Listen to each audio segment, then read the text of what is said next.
తీరానికి రక్షణ కవచంలో INS Ikshak ship యుద్ధ నౌక ఆన్ బోర్డ్కి వచ్చేసింది. డీప్ వాటర్ హైడ్రోగ్రాఫిక్ సర్వేతో నావికా దళానికి మరెన్నో రకాలుగా సేవలందించనుంది.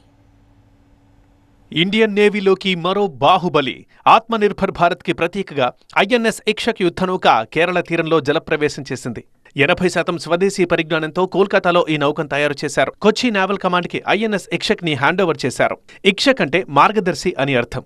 నావికా దళాలకు దిశానిర్దేశం చేయడం సహా ఈ భారీ నౌకతో బహుళ ప్రయోజనాలున్నాయి. ఒక్క మాటలో చెప్పాలంటే ఐఎన్ఎస్ ఇక్షక్ తీర ప్రాంతాన్ని కాపాడే నిఘానేత్రం. ఈ భారీ యుద్ధ నౌకను GRSE Garden Reach Ship Builders and Engineer సంస్థ తయారు చేసింది. ఇటీవల ఐఎన్ఎస్ సంధాయక్, ఐఎన్ఎస్ నిర్దేశకులను అందించింది కూడా అదే సంస్థ. ఇంటిగ్రేటెడ్ కన్స్ట్రక్షన్ టెక్నాలజీ తయారు చేసిన ఐఎన్ఎస్ ఇక్షక్ షిప్ పొడవు 110 మీటర్లు, బరువు 3,400 టన్నులు, గంటకు 33 కిలోమీటర్ల వేగంతో ప్రయాణిస్తుంది. అవసరాన్ని బట్టి హెలికాప్టర్లను కూడా మోసుకెళ్లగలదు. డీప్ వాటర్ హైడ్రోగ్రాఫిక్ సర్వే, తీర ప్రాంతాలు, లోతైన సముద్ర ప్రాంతాలు, పోర్టులు, హార్బర్లు, నావిగేషన్ మార్గాలపై హైడ్రోగ్రాఫిక్ సర్వేలు అందిస్తుంది ఐఎన్ఎస్ ఇక్షక్. విపత్తుల సమయంలో హాస్పిటల్ షిప్ గా కూడా ఇక్షక్ సేవలందించనుంది. కోస్టల్ గార్డ్ గా ఓషనోగ్రాఫిక్ డేటాను సేకరించడంలో ఇక్షక్ కీలక పాత్ర పోషించబోతోంది.